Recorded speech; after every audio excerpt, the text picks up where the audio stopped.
What's up, ladies and gentlemen? Today we are going to be doing the first movie review here on the channel. We are going to be reviewing a Christmas movie, more specifically 2018's Feast of the Seven Fishes, a movie based right here in North Central West Virginia. This movie was written and directed by a West Virginia native named Robert Tennell, which according to Wikipedia, he was born in Fairmont, West Virginia, where the movie is filmed and takes place. But yeah, let's get right into the Feast of the Seven Fishes.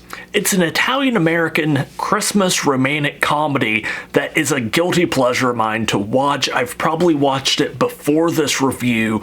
I've probably watched it maybe 6 or 8 times, probably 3 or 4 times this year. Like, I really hate Christmas movies. The only one I can kind of watch is A Christmas Story. As long as there's someone else in the room, I can annoy by quoting it line for line, start to finish.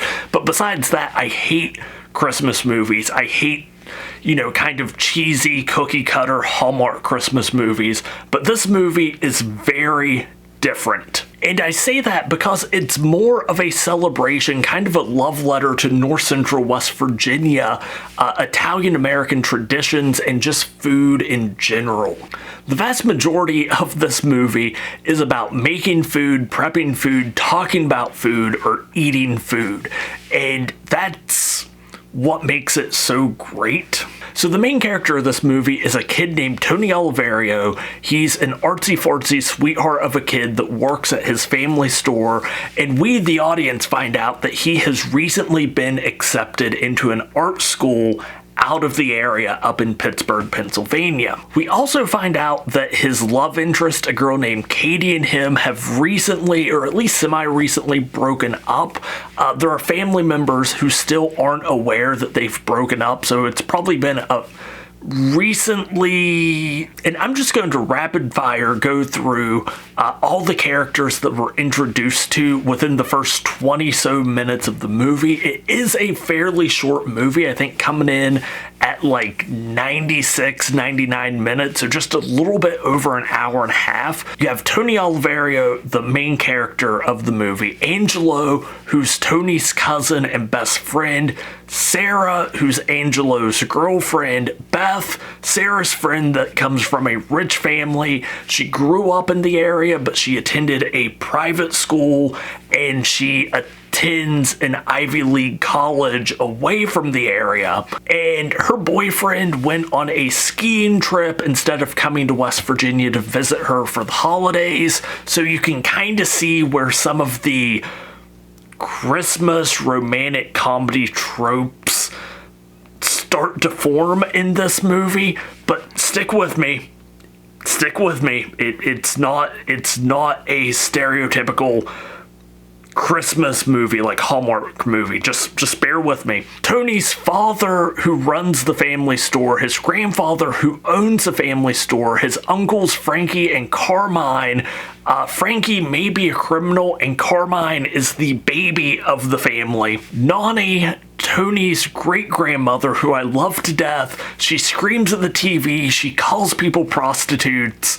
Juke, who I don't think is related to the Oliverios, I think he's just a friend of Tony. He's a big, awkward sweetheart of a kid, and he's sad that this is the first holiday season that he's having to spend single in a while. And throughout the movie, he's kind of seen as the comedic relief, even though all the characters at various points of the movie are insulted or just bad things happen to, which is part of what makes this movie great. Kind of everyone's fair game for insults and bad things happening to. And then you have Vinny, Tony's little brother. And again, that's a lot of characters for a movie that is barely over an hour and a half, and they all have subplots, which kind of makes me want to think that this movie might have originally started out as a mini-series. I know it's based off of a book. I haven't got an opportunity to read that yet.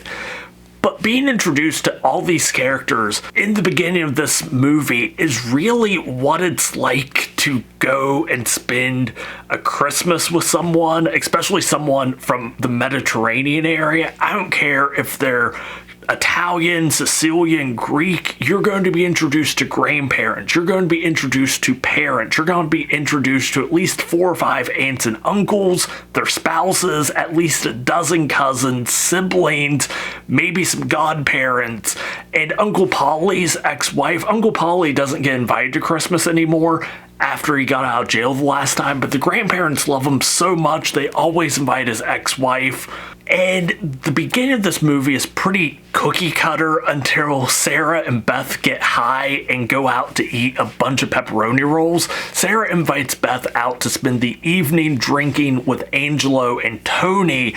While at the bar, Tony tells Beth about the Feast of the Seven Fishes. Beth is an Italian, so she doesn't know anything about the celebration. The feast is an Italian-American celebration where they eat 7 different fish or 7 different dishes made out of fish. And here are the 7 types of fish that Tony's family consumes during the Feast of the Seven Fishes. You have bacalao, which is a heavily salted fish that has to be prepared way ahead of time. It has to be desalted. So people in this movie are constantly talking about the bacalao, constantly swapping out the water in the bacalao.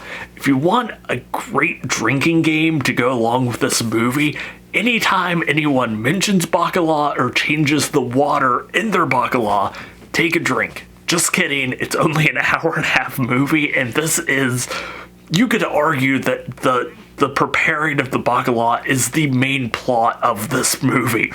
You have whiting, smelt, shrimp, oyster, eel, and calamari. So, yeah, a lot of seafood, a lot of different types of food, and the majority of this movie is just talking about the food, preparing the food, eating the food. That's really what makes this movie great. Again, it's a love letter to Italian food, thinly veiled as a Christmas romantic comedy.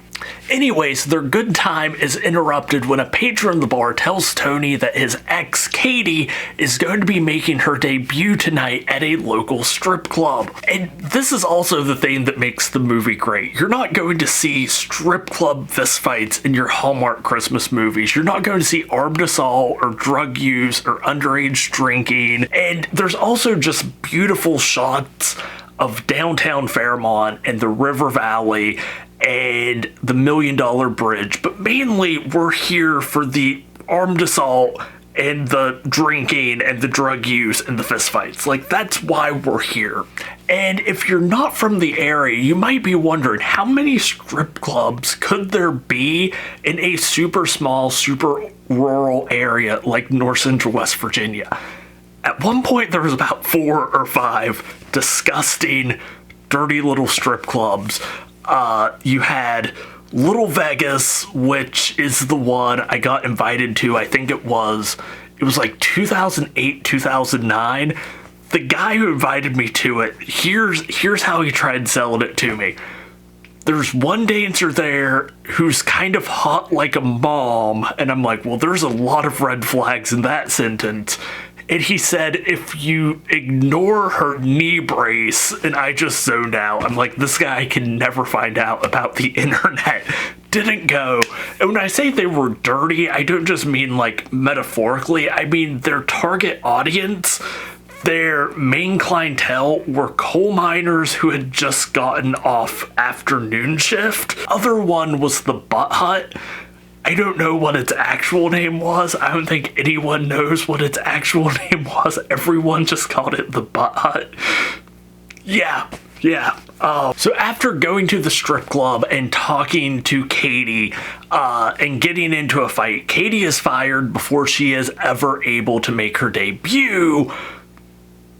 Yeah, she got fired from a strip club before she was ever able to strip. And who said country music songs don't just write themselves? And this all happens within the first half of the movie. All this stuff that I've talked about so far happened the day before Christmas Eve in the movie. So let's recap real quick on everything that has happened so far in the movie. We've been introduced to a dozen plus characters. There's some recreational drug use, several family arguments. Tony gets beaten up. Juke gets thrown up on. Beth and Tony crash in Tony's art shed. Sarah and Angelo crash at a motel. Katie tries sleeping with Tony's little brother until she sees Tony's letterman's jacket in like the corner of her room and throws Vinny out.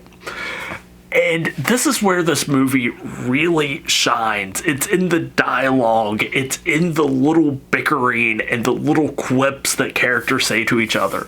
There's so many little one-liners that I'm pretty sure the writer didn't make anything up. They just reached into the back of their memory and pulled out little one-liners they had heard their family saying. And one of my favorite lines in the entire movie is after Katie kicks Tony's little brother out of her house. He's walking home and he walks past this church and he just looks up at it and he just proclaims there is no God, which is, yeah, I mean, for a 15, 16, 17-year-old all jacked up on hormones, like, that is 100% what you would be feeling in that situation. So I guess we can add blasphemy to the list of all the other things that has happened so far in this movie that you're not going to see in your cookie cutter Hallmark Christmas movie.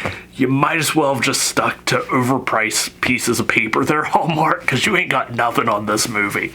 Before we finish up for the night, there is a long shot of Tony's grandfather changing the water on the bacala, because this movie is about the bacala. Forget all the other characters.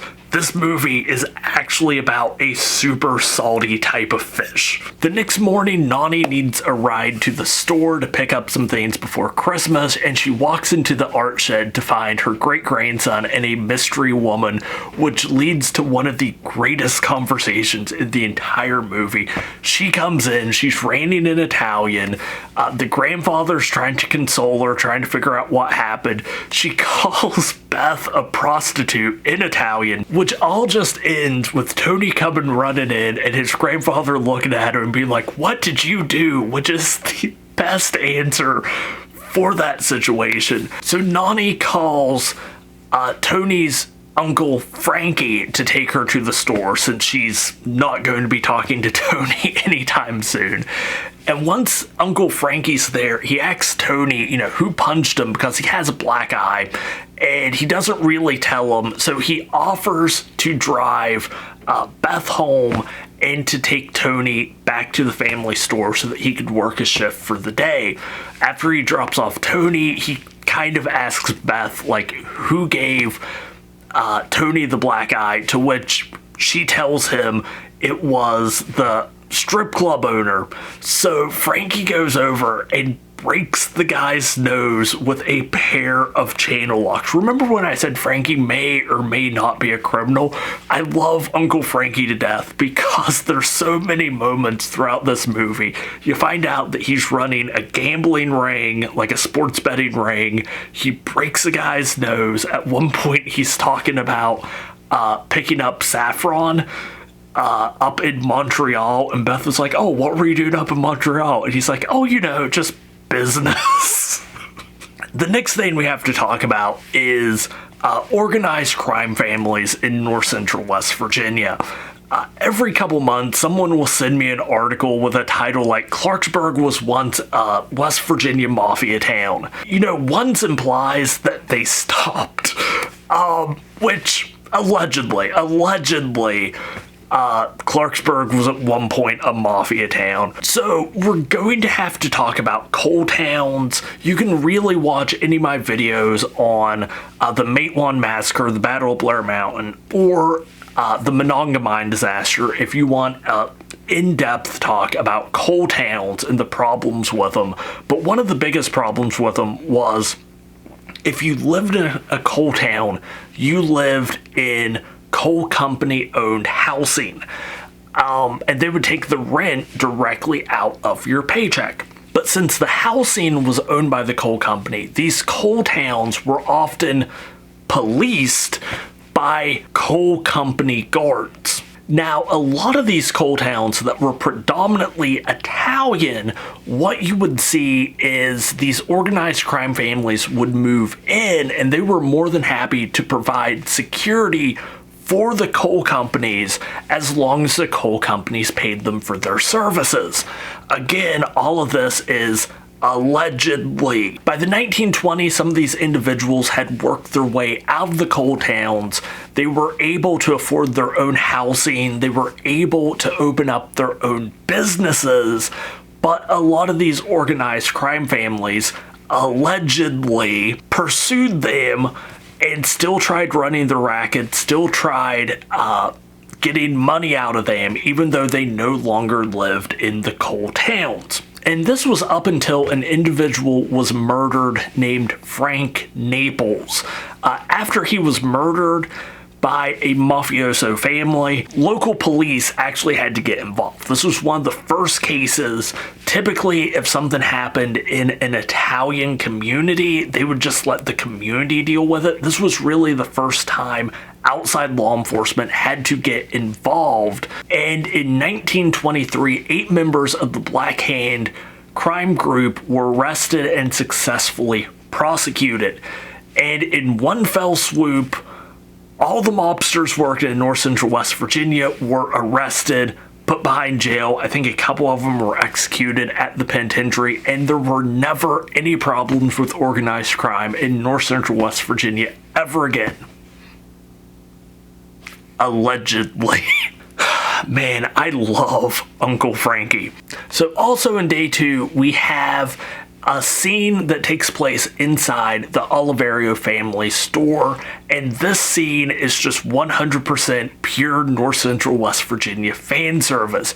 You have Abruzzini pepperoni rolls hanging on a rack. You have Oliverio peppers, which is a locally made stewed pepper sauce. It's so good, so delicious, and this scene is just so amazing for all those little bits of North Central West Virginia that they pack into it. And then this is followed up by just cooking montage after cooking montage. The bartender we saw earlier in the movie spilling his bacala is now offering it to patrons. I hope he changed the water out of it enough. And again, if you're playing the drinking game, it's the bacala. And really, there's just a lot of talking about recipes, family banter, and this is what this movie is all about, and I love it. Just little family arguments. You're not going to see anyone scream, "I turned my back for a second," and you ruin Christmas in any Hallmark movie. So once they spend all day preparing food, they spend day after day, nearly a week changing the water in the bacala. What does Nani think of it? It's fine, it's okay, which is the most grandmother answer you will ever get about cooking. And then immediately after that, she asks Beth to take her to midnight mass, which starts out with her and another little old lady just talking mad trash on their families, which is something.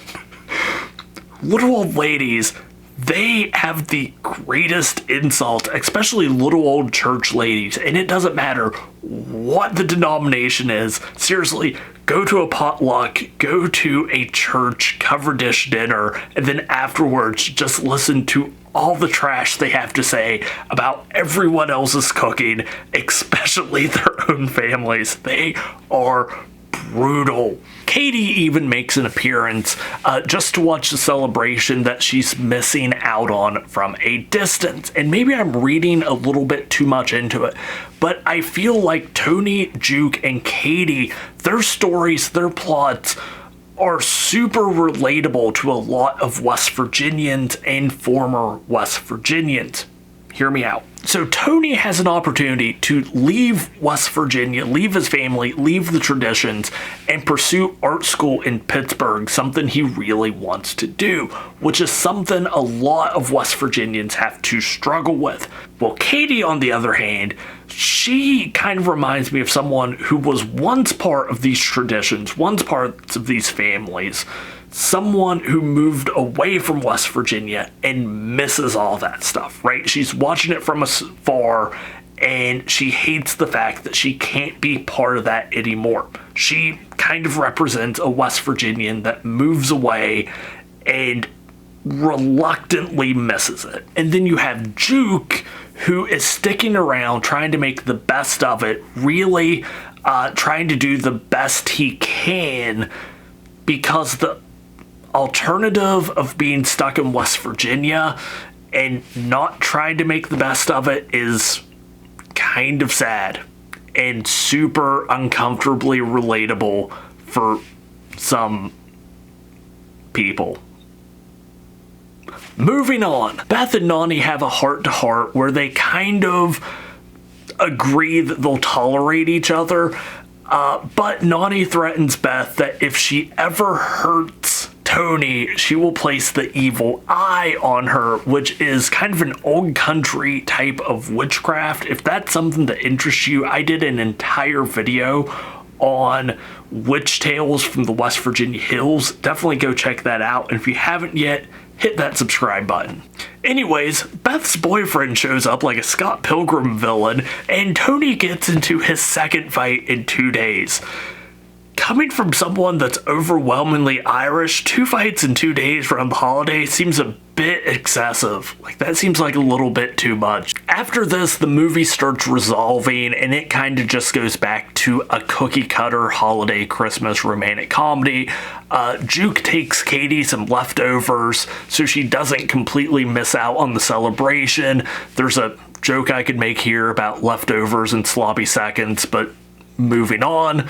Katie comes by the next morning, Christmas morning, to give Tony back his Letterman's jacket to kind of end this chapter of their lives together, give some closure to both of them. And Beth comes back to apologize for her boyfriend and ends up her and Tony kissing while Grandpa captures the whole thing on camera. Again, I hate Christmas movies. But this is a guilty pleasure movie of mine, again, because it's really a love letter to North Central West Virginia and Italian cuisine, and that's really what I appreciate about it the most. If you like small town drama, if you like, family drama, then you'll probably like this movie. Again, I don't know why you would have made it this far in the review. If you haven't watched it, it's free on several free streaming services. I've been watching it on Pluto. I think it's also on Tubi. Just go to your Roku, Fire Stick, computer, whatever, just type in Feast of the Seven Fishes. It's going to pop up. Yeah, definitely check it out. Share it with your friends and your family. And again, hit that subscribe button. If there's any other West Virginia movies you would like for me to review, leave them down below in the comment. Leave down there if you have any family traditions, family recipes. Let me know down there. But until next time, don't forget to stay wild, stay wonderful. Merry Christmas, everyone. And I'll talk to y'all later.